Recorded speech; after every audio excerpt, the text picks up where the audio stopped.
Welcome to Audiobook Heaven.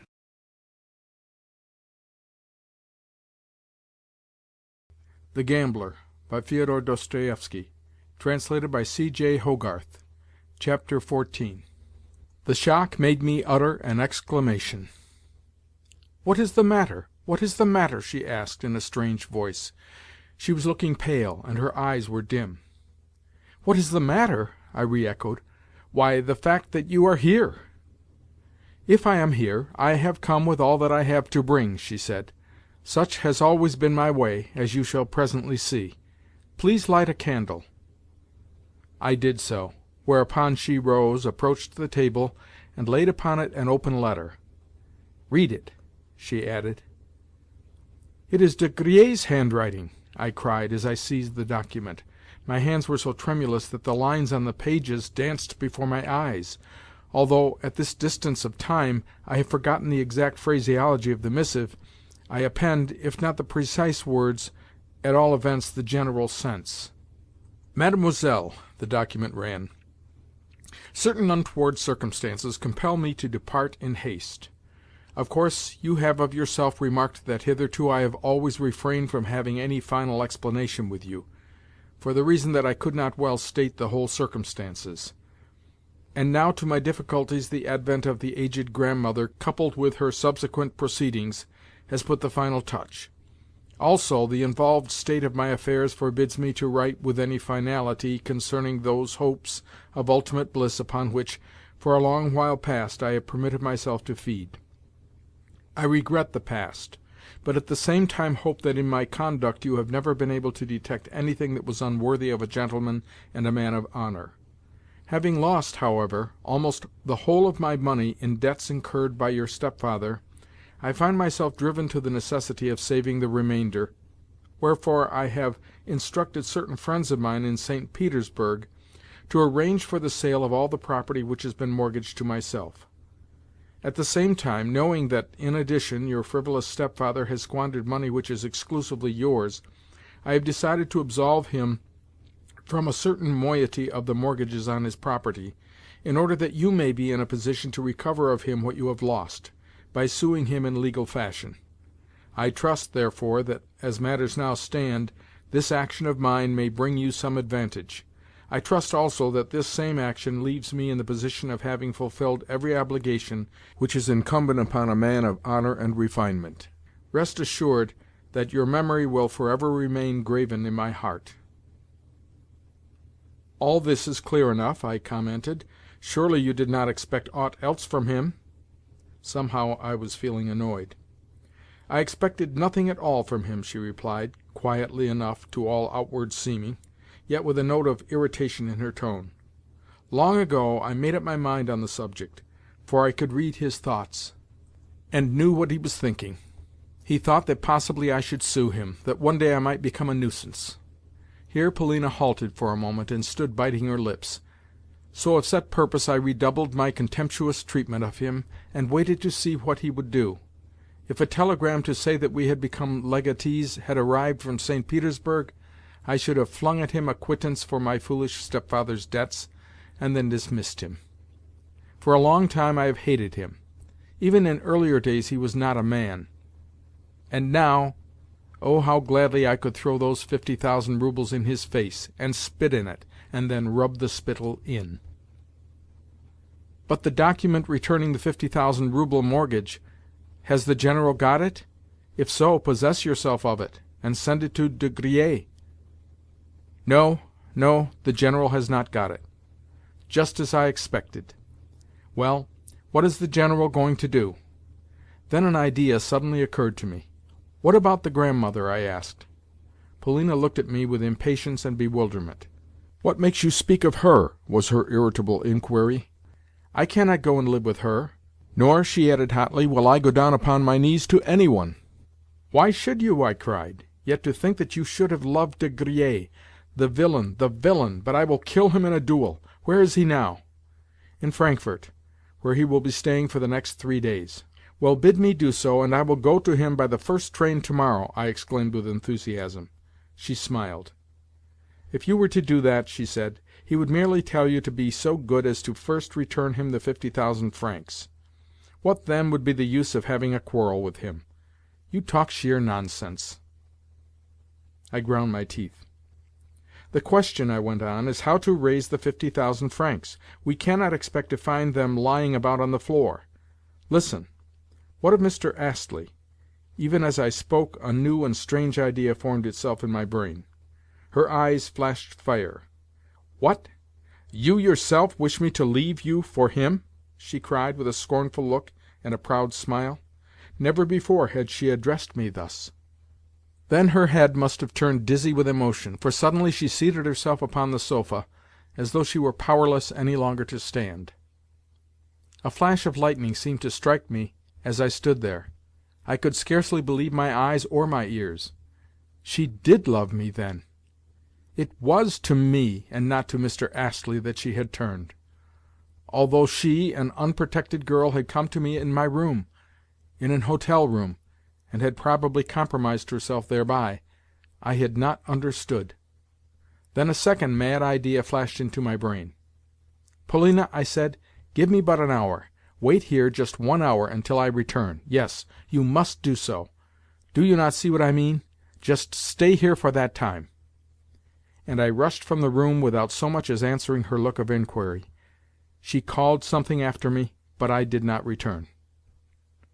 Sometimes it happens that the most insane thought, the most impossible conception, will become so fixed in one's head that at length one believes the thought or the conception to be reality. Moreover, if with the thought or the conception there is combined a strong, a passionate desire, one will come to look upon the said thought or conception as something fated, inevitable, and foreordained, something bound to happen. Whether by this there is connoted something in the nature of a combination of presentiments, or a great effort of will, or a self-annulment of one's true expectations, and so on, I do not know. But at all events that night saw happen to me, a night which I shall never forget, something in the nature of the miraculous. Although the occurrence can easily be explained by arithmetic, I still believe it to have been a miracle.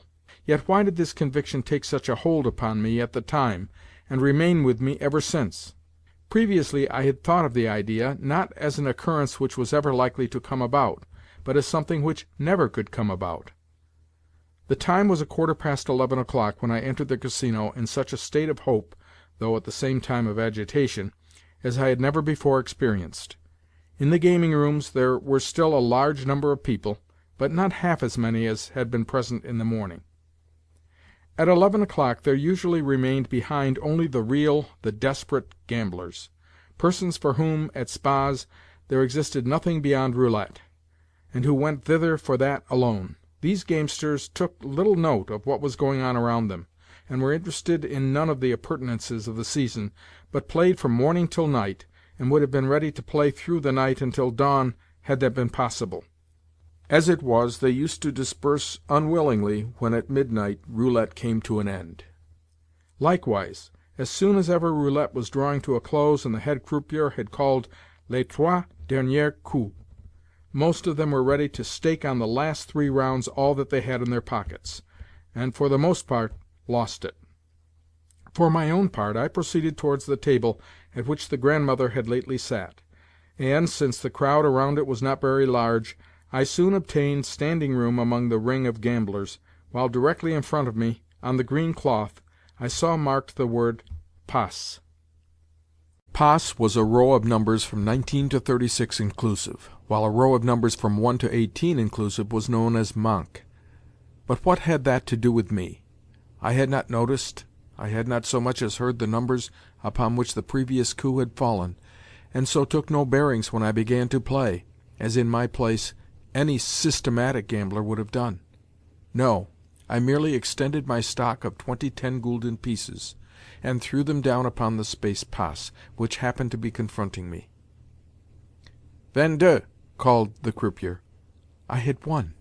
I staked upon the same again, both my original stake and my winnings. 31, called the croupier. Again I had won, and was now in possession of 80 10-gulden pieces. Next I moved the whole 80 on to 12 middle numbers, a stake which, if successful, would bring me in a triple profit, but also involved a risk of 2 chances to 1.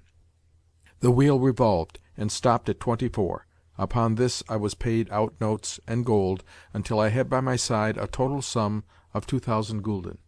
It was as in a fever that I moved the pile en bloc on to the red. Then suddenly I came to myself, though that was the only time during the evening's play when fear cast its cold spell over me, and showed itself in a trembling of the hands and knees.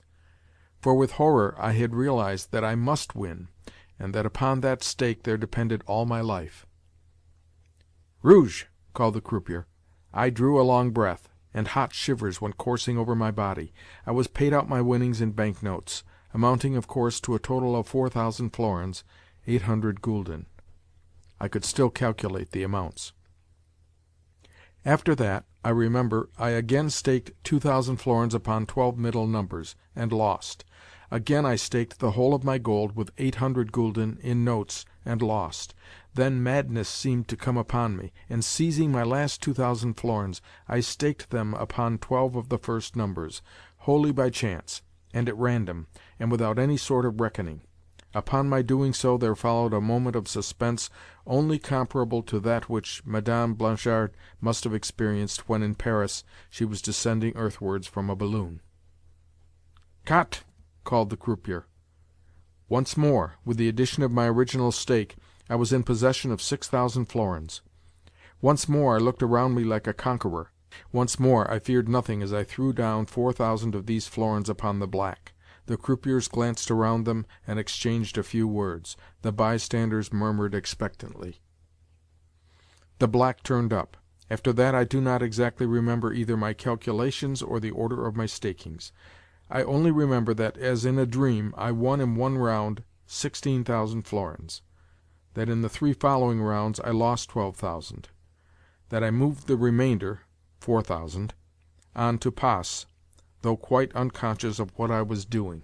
I was merely waiting, as it were, mechanically and without reflection for something, and won; and that finally, 4 times in succession, I lost.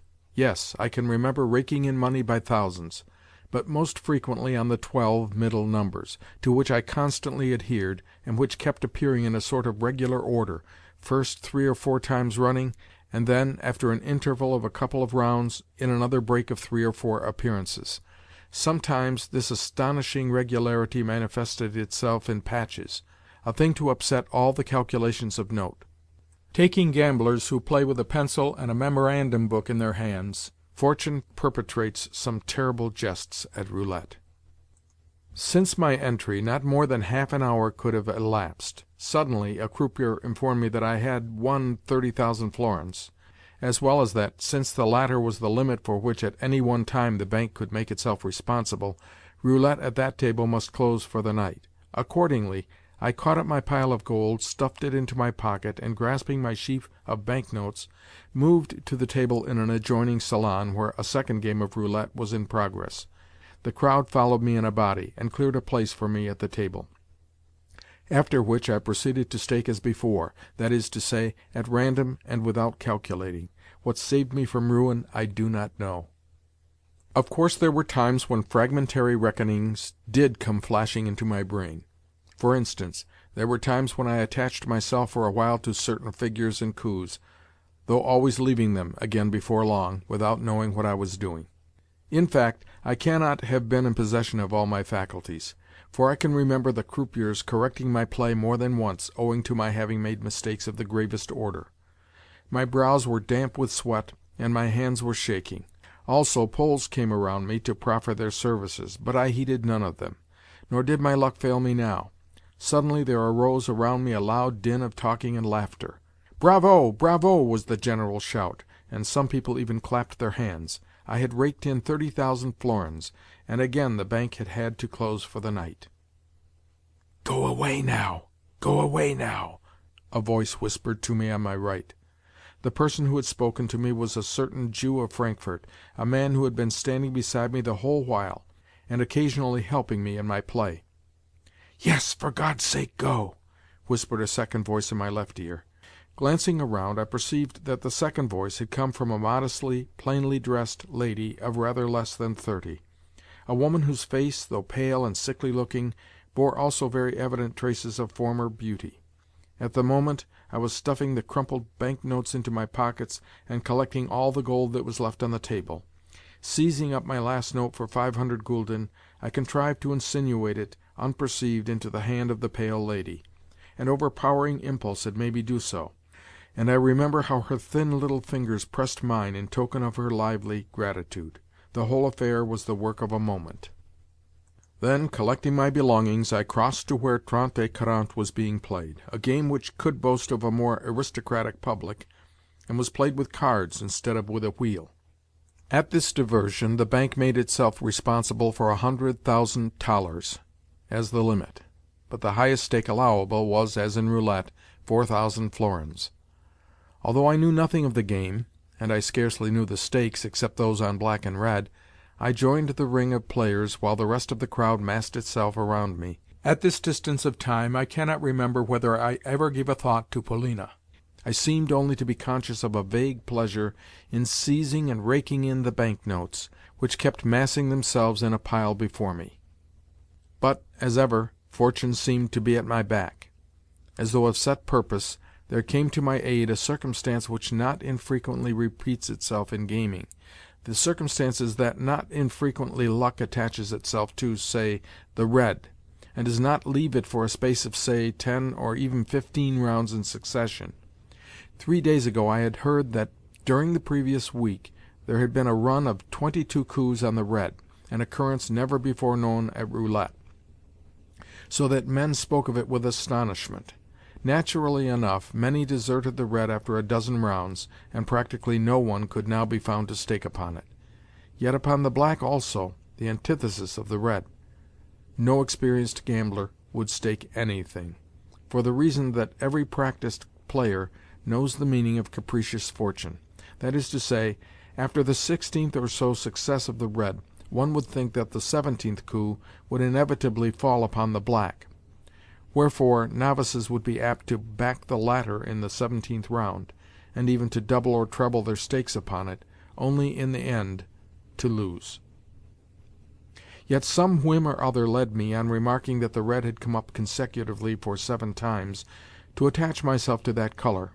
Probably this was mostly due to self-conceit, for I wanted to astonish the bystanders with the riskiness of my play. Also, I remember that, oh, strange sensation, I suddenly, and without any challenge from my own presumption, became obsessed with a desire to take risks.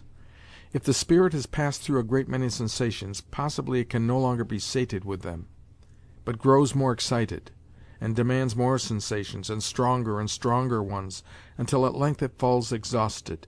Certainly, if the rules of the game had permitted even of my staking 50,000 florins at a time, I should have staked them.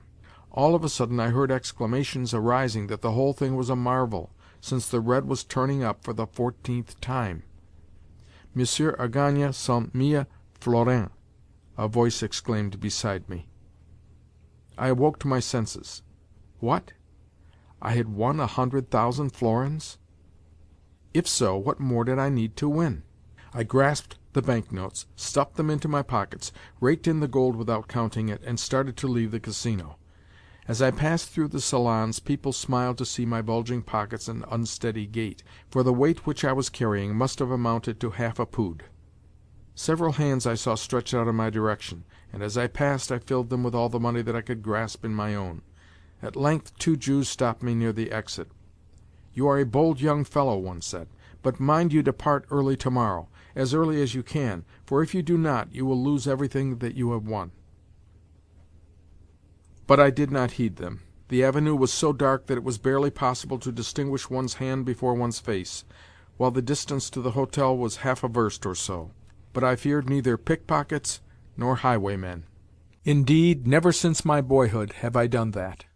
Also, I cannot remember what I thought about on the way. I only felt a sort of fearful pleasure.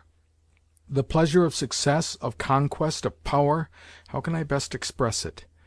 Likewise, before me there flitted the image of Polina, and I kept remembering and reminding myself that it was to her I was going, that it was in her presence I should soon be standing, that it was she to whom I should soon be able to relate and show everything.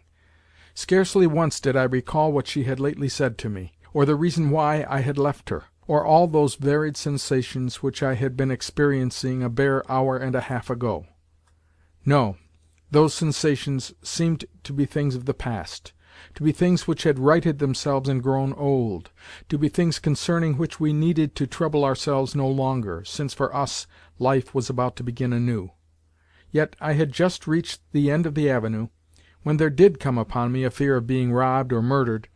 With each step the fear increased, until, in my terror, I almost started to run. Suddenly, as I issued from the avenue, there burst upon me the lights of the hotel, sparkling with a myriad lamps. Yes, thanks be to God, I had reached home. Running up to my room, I flung open the door of it. Polina was still on the sofa, with a lighted candle in front of her, and her hands clasped. As I entered, she stared at me in astonishment, for at the moment I must have presented a strange spectacle. All I did, however, was to halt before her and fling upon the table my burden of wealth. Chapter 15.